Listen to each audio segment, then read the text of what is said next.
आप दोनों अभी तो बहुत फ्रेंडली फ्रेंडली से लग रहे हो, चलो मनोज जी है, बच्चे जैसा करण है, तो आगे उस फेज बच्चे जैसा एक सेकंड, रोको आगे वो इंटरव्यू। क्या राइवलरी बच्चे जैसा करण एक क्या कैसे होगी? स्टेटमेंट है यार तुलिका, बच्चे जैसा करण मतलब look at me, look at me, मैं कहाँ बच्चे जैसा हूँ यार, ये तो मैं गलत हो गया यार। मैं जा रहा हूँ, नहीं मैं नहीं खेल रहा हूँ आज, ये मैं नहीं खेलूंगा आज से तुलिका कच्चा नींबू, नहीं मैं नहीं खेल रहा हूँ यार, ऐसे चीटिंग होगी तो मैं नहीं खेल रहा हूँ। स्वागत है आप सभी का हमारे YouTube चैनल पे। और आज हमारे साथ गेस्ट के तौर पे मौजूद है हुनरबाज के दो जादूगर करण और मनोज। करण और मनोज, स्वागत है आप दोनों का हमारे YouTube चैनल पर। थैंक यू धन्यवाद। So much. यहाँ के बहुत अच्छा लग रहा है और आई एम सो एक्साइटेड, बहुत एक्साइटमेंट है मुझे। अब आप क्या पूछने वाले हो उसका? वो दिख रहा है मुझे, वो आपके बातों से पता लग रहा है कि आपको कितना एक्साइटमेंट है। करण, सबसे पहला सवाल आपके साथ ये है यार, कि बड़े ऊंचे ऊंचे लोगों से पहुंचे, अंबानी फैमिली में आप परफॉर्म कर रहे हो, फिर हुनरबाज में आने का क्या मतलब है? हुनरबाज एक बहुत बड़ा मंच है। हुनरबाज पे आना एक बहुत ही अच्छी चीज है मेरे लिए, क्योंकि कॉमेडी मैजिक ये बहुत ही कम लोगों को पता है। वो अंबानी का तो ठीक है अपनी जगह पे, मगर बहुत कम लोगों को कॉमेडी मैजिक के बारे में पता है। और हुनरबाज के स्टेज पे आके मैं और लोगों को बता पाया कि कॉमेडी मैजिक क्या है, कॉम मैजिक जो चीज है, इसको इसका एग्जैक्ट मतलब क्या है, ये क्या होती है चीज, ये सब हुनरबाज पे आने के बाद लोगों को पता चला। और प्लस मेरी मम्मी भी टीवी पे है हुनरबाज की वजह से। मैं हमेशा हुनरबाज को ज्यादा थैंकफुल इसी बात का रहूंगा कि मम्मी को वो एक चीज करने मिली जो वो पहले से करना चाहती थी, करण जौहर सर के साथ एक्टिंग, तो वो मिला उनको हुनरबाज की वजह से। ओके, तो कॉम मैजिक जिसकी आपने बात की, तो क्या ये कॉन्सेप्ट आपकी तरफ से आया है या पहले से भी था मार्केट में, जो आपने अपने हिसाब से इंस्पिरेशन लेके इम्प्रोवाइज किया है उसको और ऑन स्टेज लेके? या फिर ये वो तो वाला जैसे चीज़ है जो एक बीच में सब स्टैंड अप कॉमेडियन बनने वाले थे तो फेल हो गए, तो चलो मैजिशियन ट्राई कर लेते हैं? नहीं नहीं, नहीं, स्टैंड अप कॉमेडी तो मैं, मुझे लगता है कि वो नहीं है मेरा, वो फोटे नहीं है। कॉमेडी मैजिक एक कैटेगरी है मैजिक का, जो अपने देश को छोड़ के हर देश में सीरियसली लिया जा रहा है ऑलरेडी। और वेगस में है, बहुत सारे कॉमेडी मैजिशियंस है, Penn and Teller, Tommy Cooper, ये सब लोग थे। और कुछ तो अभी भी है, मैक किंग, और वो लोग सब अभी भी काम कर रहे हैं। इंडिया में कोई नहीं करता था कॉमेडी मैजिक। और मैं पहले से थोड़ा इनहेरेंटली फनी कैरेक्टर हूँ, मतलब मैं सीरियसली मैजिक नहीं कर सकता, मैं नहीं होता मुझसे, क्योंकि वो मैजिक बेसिकली झूठ बोलना है। और आप सीरियस होकर झूठ बोलोगे ना तो और ज्यादा बुरा दिखता है मेरे ख्याल से।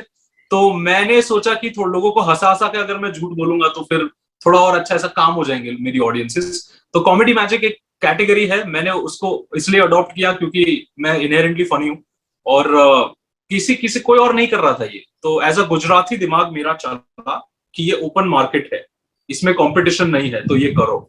ऐसे करके I started doing comedy magic. Okay, Manoj ji आपसे जानना चाहते हैं कि आपने मैजिक की दुनिया में कदम कैसे रखा? आप बेसिकली एक इंडस्ट्रियलिस्ट फैमिली से बिलोंग करते हैं, तो फिर जादू और आर्ट की तरफ आपका रुझान किस तरह से आया? जादू में रुझान तो मैम बचपन से शुरू हो गया था, जब टेलीविजन पे रामायण महाभारत वगैरह आती थी, तो उसमें जो दिखाते थे कि कोई हवा में उड़ रहा है या हाथ ऊपर किया कोई चीज आ गई या तीर आ गए, तो वो चीजें अट्रैक्ट करती थी। ओके। तो वो आई थिंक लगभग हर बच्चे को अट्रैक्ट करती है इस तरह की चीजें। तो आशा की कि चलो अगर ये हम सीखें भाई, अगर ऐसा हमारे साथ हो जाए तो कितना बढ़िया हो। तो फिर धीरे धीरे पता लगा कि ये मैजिक आर्ट है, जो एक क्लेवर आर्ट है। तो मतलब आप अपने आप को चतुर बोल रहे हो, शुरू हुआ। बहुत चालाक हो आप मतलब। जी जी चतुर, that is G A G. Word, ये एक ऐसा शब्द है जो आजकल सुनने को नहीं मिलता, चतुर। इट्स या हाँ, ऐसी चालाकी जो सामने वाला ना समझ सके, वही जादू है। जैसे हम आपके कार्ड वाले मैजिक को नहीं समझ पाए कि कार्ड कैसे निकला। मनोज जी, आई गेस आप उस समय से जादू कर रहे हैं जब हम सब बहुत छोटे छोटे थे, और हम कहीं ना कहीं एक गोगिया सरकार करके एक शो और हर शहर शहर जी में जी, आता था, बड़े गोगिया पाशा इंटरेस्ट जी। होके हम जाते थे वहां पे देखने के लिए। तो शायद आप उस टाइम से वो चीजें कर रहे हैं। आज इस तरह के लोग हैं जो जादू को कॉमेडी बना रहे हैं, सीरियस नहीं ले रहे हैं। तो कैसे आपको कैसे लग रहा है कि ये जादूगरी का जो आर्ट है किस तरीके से इवॉल्व हो रहा है? मैजिक को कॉमेडी बना रहे हैं, सीरियस नहीं ले रहे हैं, मीन्स आप करण भाई की तरफ ही इशारा कर रही हैं। ये मैं तो गलत हो गया यार। मैं जा रहा हूँ, नहीं मैं नहीं खेल रहा हूँ आज, ये मैं नहीं खेलूंगा आज से तुलिका कच्चा नींबू, नहीं मैं नहीं खेल रहा हूँ यार, ऐसे चीटिंग होगी तो मैं नहीं खेल रहा हूँ। मैंने तो बस एक सवाल पूछा था कि मैजिक मैजिक इवॉल्व हो रहा है अलग अलग तरीके से। पहले हम एक जी जी देखते थे बिल्कुल। कि बहुत सीरियस होते थे, जादूगर कुछ बोलते ही नहीं थे, बस इशारों में बातें करते थे। इशारों में वो कप्स वाले ट्रिक्स करते थे और भी बहुत सारी चीजें होती जी थी। जी। ग्लासेस में दूध इधर उधर करते थे। तो वो अब धीरे धीरे कहीं ना कहीं वो इवॉल्व हो रही है। तो इस तरीके की इवॉल्वमेंट को आप किस तरीके से देखते हैं? देखो, एवोल्यूशन तो दुनिया में हर जगह ही होती है। पहले मैजिक में डायलॉग्स हुआ करते थे, लेकिन जैसे जैसे मैजिक, आपने कहीं जगह देखा होगा 2 मिनट में जादू सीखिए, इस तरह की दुकानें लगी होती हैं। तो वो 2 मिनट के जो नूडल बना के बेच रहे थे मैजिक को, उस पैटर्न के बाद लोगों ने डायलॉग्स का इस्तेमाल कम करना शुरू किया, क्योंकि ऐसे में पढ़े लिखे लोगों की बजाय कुछ कम पढ़े लिखे या अनपढ़ भी मैजिशियन इस फील्ड में आने शुरू हुए, जहां से मैजिक का एक स्टैंडर्ड थोड़ा नीचे आता गया। अभी फिर दोबारा से पढ़े लिखे लोग इसमें आ रहे हैं, तो अच्छा है। पहले लोग इसको, जैसा कि आपने कहा था कि पहले लोग इसको करियर नहीं मानते थे या एक रिस्पेक्टेड करियर नहीं मानते थे। आज जी एक जी बिल्कुल। बहुत बड़ा जोन जोन है जो कि अभी बहुत अनटच्ड है कह सकते हैं। बहुत सारे लोग अभी आएंगे हुनरबाज देख के या करण को देख के, बहुत सारे लोग इसमें इंटरेस्टेड होंगे। तो करण, जी इसको बिल्कुल। आप किस तरीके से देखते हैं? मतलब एक नई इंडस्ट्री को आपने रीवैम्प करके वापस से स्टेज पे लेके आए हो, आप इसको किस तरीके से मुझे देखते लग मुझे लगता है कि जैसा आपने बोला उसी तरह से मैजिक एक बहुत ऑड प्रोफेशन है, लोग जल्दी इसको चुनते नहीं है। और सबका अपना अपना, मनोज जी का एक अलग रीजन है, मेरा एक अलग रीजन है, मैं ये क्यों कर रहा हूँ। लेकिन मुझे लगता है कहीं ना कहीं हुनरबाज पे कुछ नया करके मैजिक में मनोज जी, मैं, कोई और भी म्यूजिशियन होता, अगर हम ढंग से काम करेंगे तो हम बहुत सारे लोगों को जेन्युइनली इंस्पायर कर सकते हैं, क्योंकि हमारा फील्ड बुरा नहीं है। अगर ये फील्ड में पैसा नहीं होता तो एक गुजराती इसमें कभी नहीं आता, हैं? टेक्निकली अगर हम बात करें तो बीइंग अ गुजराती मैं जानता हूं कि इस फील्ड में, क्योंकि हमारे देश में हमेशा सक्सेस को सेटल होने से और पैसे से ही कंपेयर किया जाता है, तो इसमें नहीं है। मतलब द मनी इज गुड, ऐसा नहीं है कि आप ऐसे, आपके शोज मिलेंगे, अगर आप में टैलेंट है तो जेन्युइनली आपको शोज मिलेंगे। और इस फील्ड में बहुत स्कोप है, लेकिन यहाँ पे थोड़ा लोग कम है इस फील्ड में। ऐसा नहीं है टैलेंटेड लोग नहीं है, बहुत सारे लोग हैं जो बहुत टैलेंटेड है, लेकिन अभी तक लाइमलाइट में नहीं आ पाए मैजिक। तो मुझे लगता है कि इस तरह अगर टीवी शोज पे, कलर्स जैसे चैनल्स पे, मेजर चैनल्स पे अगर मैजिक को दिखाया गया रेगुलरली, जैसे अभी हुनरबाज पे कलर्स दिखा रहा है, तो और लोग शायद आगे आएंगे मैजिक को लेके जो अभी हॉबी की तरह इस्तेमाल कर रहे हैं मैजिक को, वो शायद प्रोफेशनल्स बन जाएंगे। क्योंकि बहुत सारे हॉबी म्यूजिशियंस हैं जो इतने अच्छे हैं कि वो प्रोफेशनल्स बन सकते हैं, वो एक डर से नहीं बन रहे कि इसमें फ्यूचर नहीं है। इसमें एक और चीज भी है मैम, करण भाई ने शायद वो चीज नोटिस ना किया हो। मैजिक को एज ए प्रोफेशन ना मानने का सोसाइटी में जो एक नजरिया है, उसका एक रीजन कहीं ना कहीं हम जादूगर भी रहे हैं।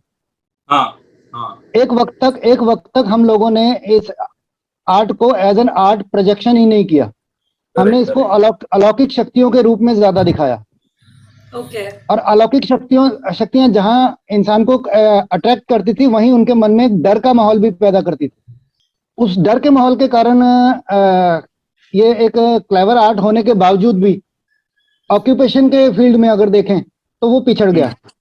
नहीं, करेक्ट। और किसी भी स्कूल कॉलेज में आप बच्चों से पूछ लो, सब ये कहेंगे मुझे आर्टिस्ट आर्टिस्ट के रूप में अगर पूछा जाए तो कोई कहेगा मुझे म्यूजिशियन बनना है, कोई कहेगा मुझे सिंगर बनना है या मुझे एक्टिंग करनी है। कोई भी बच्चा ये नहीं कहेगा कि मुझे जादूगर बनना है। उसका रीजन उनके सबकॉन्शियस माइंड में जो जो एक बातें फैली हुई हैं जादू को लेके, और खासकर दादा दादी की कहानियों में या ऐसे ऐसे कैरेक्टर्स भी आते हैं जिसमें कहा जाता है शैतान जादूगर। ये आपने कई कहानियों में सुना होगा। तो ये सबकॉन्शियस माइंड में कहीं ना कहीं वो चीज घर करती है। और अपने जादूगर मित्रों से भी मैं यही कहना चाहूंगा कि अगर आप इस कला को आर्ट के रूप में स्थापित करना चाहते हो, तो एक कलाकार के रूप में ही सामने आओ, ना कि अलौकिक शक्तियों के मालिक के रूप में। नहीं नहीं, ये करेक्ट है, ये करेक्ट है, एब्सोल्युटली। सी, एक्सपीरियंस कितनी सारी बातें बोलता है। मतलब आपको इतनी सारी बातें बता बहुत देते हैं जो आप कभी सोचते भी नहीं होंगे, अपार्ट फ्रॉम बीइंग इतने दिनों तक इस प्रोफेशन में रहने के बावजूद भी। बिल्कुल एब्सोल्युटली तो करेक्ट मतलब करेक्ट। एक और सवाल, जैसा कि आपने बोला, जी जी आपकी बातों से फील होता है कि इस जर्नी में जो आपका प्रोफेशनल चॉइस था, जो एक पर्सनल रीजन था, या जो पर्सनल आपका एक जो पेन है, मतलब इस प्रोफेशन को लेके जो टीवी पे हमने देखा, हम उसके बारे में बात नहीं करेंगे क्योंकि वो कहीं ना जी कहीं जी सही नहीं होगा। तो उसके अलावा भी मुझे ऐसा फील होता है कि आपको ये आपकी जो ये जर्नी रही है, जादूगर बोलूं, मैजिशियन बोलूं, इल्यूजनिस्ट बोलूं, जिसकी भी, वो कहीं ना कहीं बहुत पेनफुल रही है। तो मैं ये जानना चाहती हूँ कि उस पर्सनल एक्सपीरियंस के अलावा और क्या ऐसी चीजें थी जो आपको सबसे ज्यादा पेनफुल रहा है आपके लिए। अ, जब मैंने ये शुरू एज ए प्रोफेशन शुरू किया था, जब तक तो शौकिया करता रहा, वो बचपन का पीरियड था।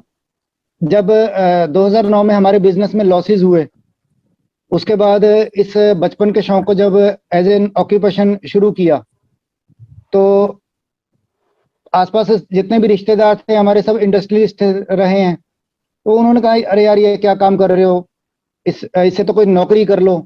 तो इस प्रोफेशन को लेके उस वक्त तक कोई भी खुश नहीं था।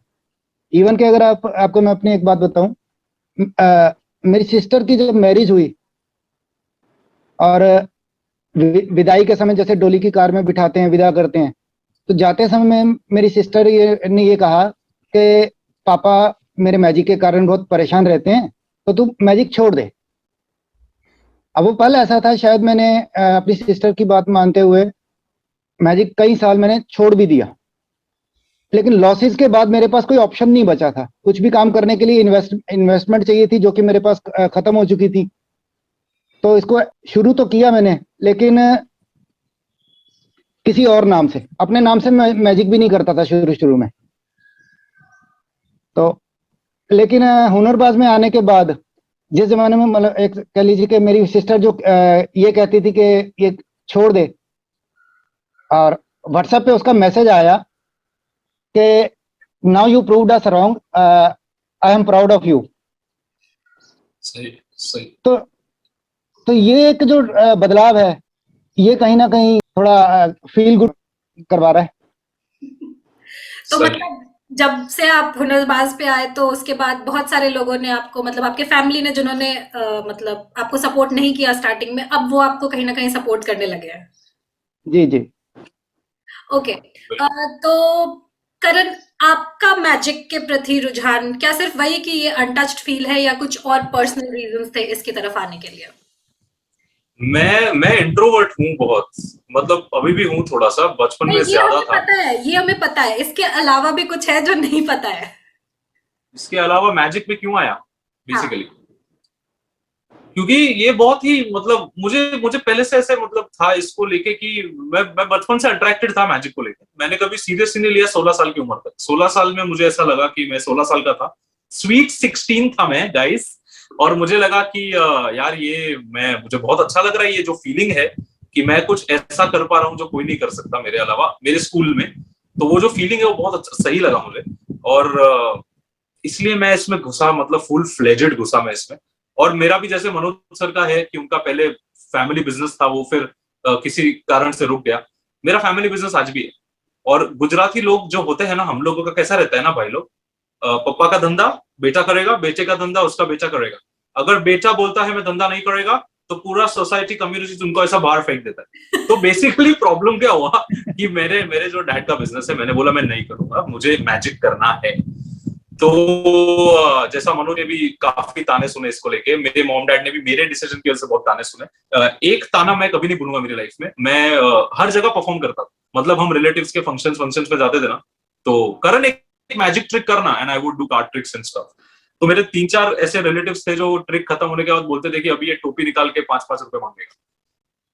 तो ये, हाँ, ये एक्चुअली मैंने सुना है, कॉमेडी मेरा डिफेंस मैकेनिज्म है गाइस, ओके। तो ये काफी काफी मतलब बुरा लगता था, लेकिन आज आज वो सब लोग बहुत प्राउड फील कर रहे हैं। आज वो सब लोग, it's all good now, everybody is understood कि भाई सही है, लड़का कर रहा है, अच्छा कर रहा है। हुनरबाज की वजह से ये हुआ है, वरना और 3-4 साल ये सुनना सुनना पड़ता शायद। आ, बिल्कुल सही बात है। कहा जाता है success is the biggest revenge. तो मतलब अब जो भी है, आप दोनों हुनरबाज का मंच और आप दोनों की कला, तो कहीं ना कहीं उन सब लोगों का मुंह बंद हुआ है और आगे और भी लोग आपके सपोर्ट में आएंगे होपफुली। और हुनरबाज ऐसे ही शोज और ऐसे ही लोगों को मोटिवेट और ऐसे शोज पुट अप करेगा जो लोगों को बताएगा कि ऐसे भी जोन्स हैं जो आपने बिल्कुल अभी तक जाना नहीं है कि ये होते हैं। आपने कहीं छोड़ दिया था पीछे, अब वापस आ रहे हैं ऐसे नए नए फॉर्म्स लेकर। ओके, तो आप दोनों ही मैजिशियंस हैं और जैसे जैसे शो आगे बढ़ेगा कहीं ना कहीं एक पॉइंट ऐसा आएगा कि आप दोनों को फेस ऑफ में डाला जाएगा, क्योंकि एक जोनर से कोई एक ही आगे जा पाएगा। तो उस वक्त आप दोनों अभी तो बहुत फ्रेंडली फ्रेंडली से लग रहे हो, चलो मनोज जी है, बच्चे जैसा करण है, तो आगे उस बच्चे जैसा एक सेकंड, रोको इंटरव्यू। क्या राइवलरी बच्चे जैसा करण है, क्या कैसी होगी? स्टेटमेंट है यार तुलिका। बच्चे जैसा करण मतलब look at me, look at me, मैं कहाँ बच्चे जैसा हूँ यार। You still told you were 27 on the show.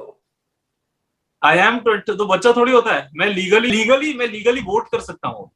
हाँ, बच्चे जैसा नहीं हूँ। ये कह सकते हो आप। ओके, तो हमारे साथ दो जादूगर हैं, तो क्यों ना हम कोई ना कोई ऐसी ट्रिक है जो आप मेरे साथ करेंगे और फाइनली हम आप दोनों में से किसी एक को एक दूसरे के ऊपर ट्रिक ट्राई करते हुए देखना चाहते हैं। तो कौन किस पे करेगा? कुछ भी चलेगा यार। Tulika, you decide who will go first. Okay, कोई एक मेरे साथ कर लो and the second one goes with the other. I will मैं डू आपके विद साथ- यू। ओके, मुझे लगता है हम दोनों को ही आपके साथ करना चाहिए, वरना पब्लिक को लगेगा कि सेटिंग है बेसिकली थोड़ा सा, है ना नहीं मनोज जी? नहीं, जी जी बिल्कुल। वो डिस्क्लेमर मैं दे दूंगी कि पब्लिक की कोई सेटिंग नहीं है, इन दोनों की कोई बातचीत नहीं हुई थी। बट आई वांट, क्योंकि मुझे ट्रिक करना बहुत आसान होगा, एक दूसरे को ट्रिक करना थोड़ा मुश्किल होगा, क्योंकि वो जो मैजिशियन सीक्रेट्स होते हैं ना जो आप कभी रिवील नहीं करोगे, वो एक दूसरे को पता होती है। तो आई वांट टू सी ठीक अ है, कॉन कॉनिंग अ कॉन। ठीक है, डन। तो चलो, तो कैसे जाना है बताओ मनोज जी, बताइए कैसे करना है ये। ये तो मुझे लगता पुलिस है वाली। मुझे लगता है मुझे तुलिका के साथ करना चाहिए, क्योंकि मनोज जी के पास हमेशा मुझे वो फूल करते हैं। मैं ये बताना चाहता हूँ, I don't know if I can say this और नॉट, लेकिन हमारे जब रिहर्सल्स होते हैं तब मनोज जी मुझे ऐसी ट्रिक्स सिखाते हैं जो मुझे नहीं पता होती कैसे होती है। तो आज मेरे पास एक अच्छा मौका है। मनोज जी फूलस फूलस खेलते हैं सर, आज मजा आएगा। देखा ही होगा, मैं लगभग खुली किताब की तरह ही हूँ। आई थिंक हाँ अपने साथ वो काफी सीक्रेट्स तो मैं शेयर कर ही चुका हूँ। हाँ यार, लेकिन आपका बिना बताए पता नहीं चला है बहुत सारी चीजें मनोज जी, आपको बताना पड़ता है मुझे कि ये ऐसे कर रहा हूँ मैं, तब जाके मुझे। क्योंकि मनोज जी का इंटरेस्टिंग चीज यही है उनका मैजिशियंस को लेके, कि वो दो तीन अलग अलग सीक्रेट्स मिला के एक ट्रिक बना देते हैं जो बहुत कम मैजिशियंस कर पाते हैं। तो इसलिए मैं हमेशा आधे वक्त तो मतलब मुझे समझ में नहीं आता है मनोज जी कैसे कर रहे हैं। ये बहुत बड़ी बात बोल दी है मैंने इंटरव्यू में, क्योंकि बीइंग अ मैजिशियन, है ना, बहुत ही सही हो सर आप। बताओ कैसे करना है guys, decide something, tell me please फिर टेल वही मी। करते हैं। आप मुझे करो और फिर मनोज जी आपके साथ करेंगे। मनोज जी सो रेडी, मनोज जी ने ऐसा निकाल, हाँ बोलो क्या करना है, मैं इधर ही शेफ है। मैं बचपन से तैयार था इसके लिए। मनोज जी अरे इज वाह। लाइक माय जैसा माय। मनोज जी के पहले शब्द मम्मी डैडी नहीं थे, मनोज जी के पहले शब्द थे pick a card, any card, take one out, देखो उसको, मुझे मत लिखना, है ना। Manoj sir is always ready. ये बहुत ही अच्छा पॉइंट एक्चुअली, ये you have to be this ready if you are a professional. तो Tulika, should I start with you first then? या sure. Okay, so Tulika, this is what we are going to do. Okay, हमने कुछ बातचीत नहीं की है, पहले मिले नहीं है, ऐसा कुछ नहीं है। You are okay with that, no? Yeah. तो तुलिका जी, हम पहले कभी मिले नहीं है, करेक्ट? हम्म। परफेक्ट। तो मुझे आपके बारे में पर्सनल आपकी इंफॉर्मेशन नहीं पता हो सकती ना, बिल्कुल नहीं। जैसे कि आपका आपका बर्थ डेट क्या है, या फिर आपका पहले क्रश का नाम क्या था, ये सब मुझे पता नहीं हो सकता ना। नो। तो हम आपके पहले क्रश के नाम के साथ डील करें तो आपको कोई प्रॉब्लम है उससे? नहीं, प्रॉब्लम नहीं है, या नहीं करना चाहती आप? नहीं, मुझे कोई इश्यू नहीं है। परफेक्शन। तो अपने पहले क्रश का नाम सोचिए। जिंदगी में आपको पहला, मतलब आपका पहला प्यार जो भी हुआ होगा उसका नाम सोचिए। ठीक है, मेरे पास मेरा पैड है और मेरा पेन है मस्त में। सोचिए तुलिका जी, नाम सोचिए, फोकस ऑन द नेम। मुझे बताना मत, डोंट गिव इट अवे, कुछ मत ऐसा एक्सप्रेशन से बताना मुझे। I will try and do this. ये इतना इम्पॉसिबल है ना कि लोग डेफिनेटली बोलेंगे कि ये सेटिंग था, मगर नहीं था। करेक्ट? परफेक्ट। तुलिका जी, आपने सोचा है अपने पहले क्रश का नाम, पहले प्यार का नाम, मैं पेन को रख दूंगा साइड में ताकि मैंने जो भी इस पे किया है मैं बदल ना सकूं। तुलिका जी बताइए सबको कि आपके पहले प्यार का नाम क्या था? What was the name of your first crush का नाम बताइए। ऋतिक रोशन। नहीं, सेलिब्रिटी क्रश नहीं, actual crush. Actual crush, celebrity crush में मजा नहीं आया।